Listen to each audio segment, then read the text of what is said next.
Hi, Math 8. So I'll give you some hints on how to do the problems on that number 2 spheres and application problems, just number 6 through 12. Problem number 1 is just a regular cylinder problem. Okay, you've got a 4 by 5 round bale, means that it's 4 feet high and 5 feet in diameter. So go ahead and draw a cylinder.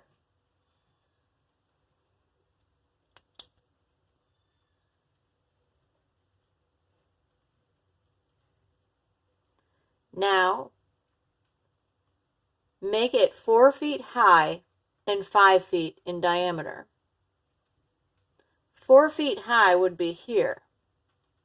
5 feet in diameter, it's not that. That's the radius. What's the diameter? Diameter is double all the way across. So that is 5. So if 5 is the diameter, we don't use the diameter. We use the radius. So what's the radius? 2.5.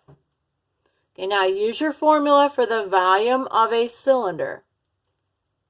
That's pi r squared times the height.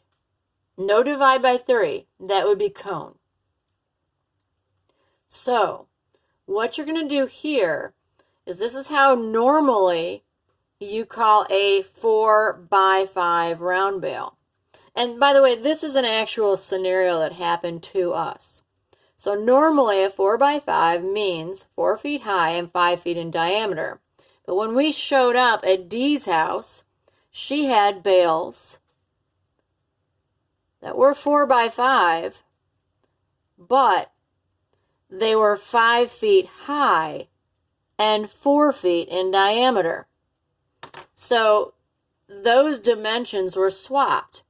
Now, Dee told us that it was the same exact amount of hay. Well, go ahead and figure out what is the volume of this cylinder, what is the volume of this cylinder, and compare. You need to support or refute Dee's claim with numeric proof. So give me the answer here. Give me the answer here. If they are equal, then you say, yes, D was correct. But if they're different, give me the two numbers that are different, and then tell me why D is wrong. Okay. Problem number 7. Once again, working with cylinders. And this is a real scenario. In 2012, we did purchase round bales from Brian. Brian's bales were 4 by 4s. Remember what that means? That is 4 foot in height and 4 foot in the diameter. Not the radius, the diameter. So you need to figure out what R is.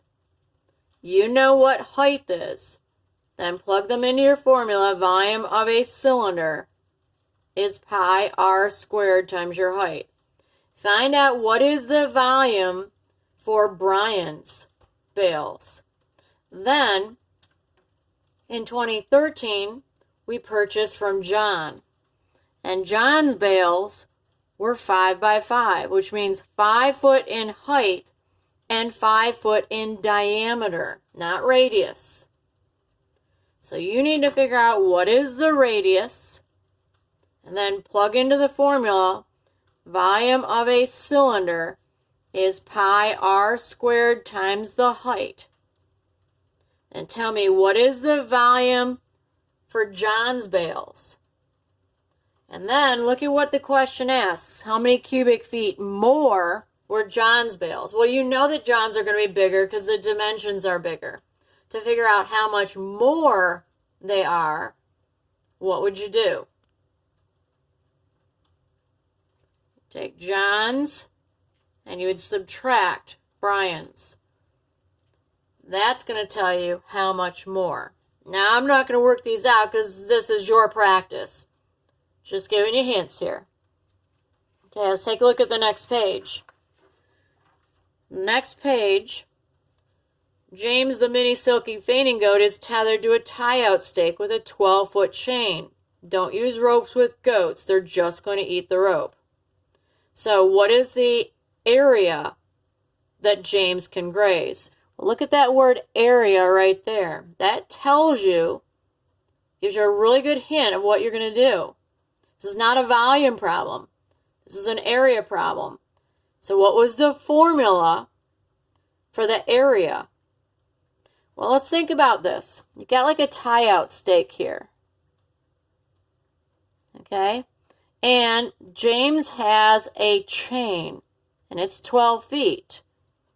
The area that James can eat is formed by the circle, because James can eat any of this. He can walk around. James is not just eating just the outside edge. That would be perimeter. James can move around and can eat all of that, but only up to that edge, so all of that. So this one's going to be the area of a circle, which is pi r squared. Okay, now letter B, you're going to do the same thing with Piper, but instead of a 12-foot chain, you're going to have a 15-foot chain. And then the question, though, watch what the question says, is how much more grass can Piper graze than James? So what are you going to do? You're going to do Piper minus James.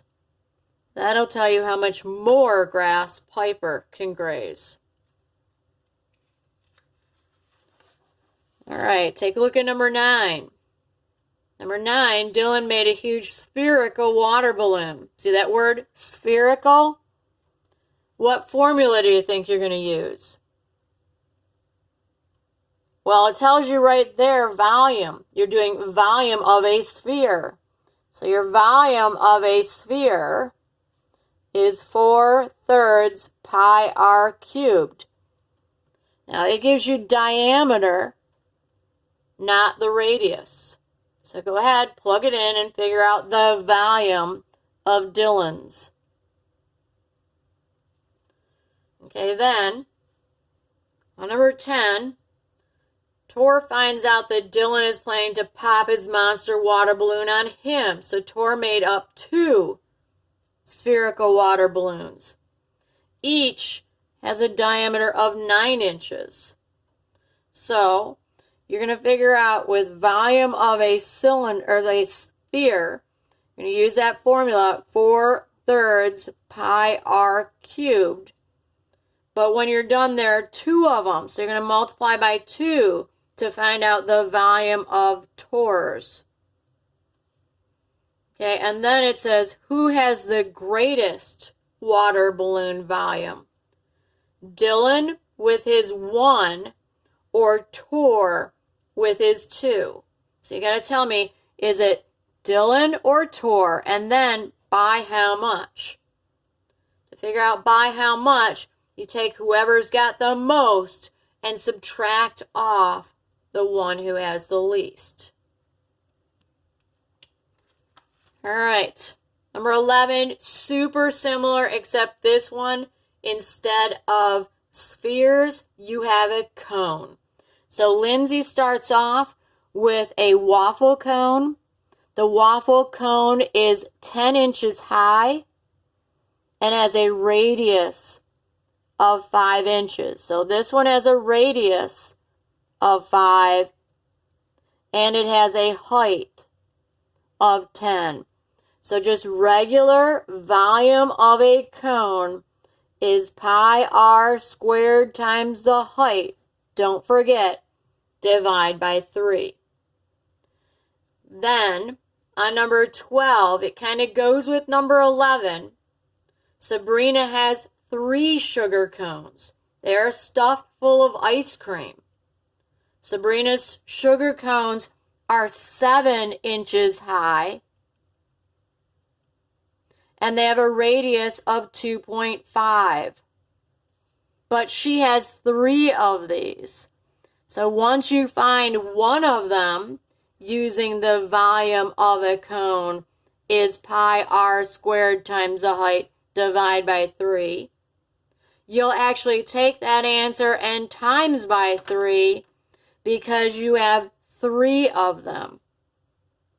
And then you're going to figure out who has more, Lindsay with her 1 cone or Sabrina with her 3 cones.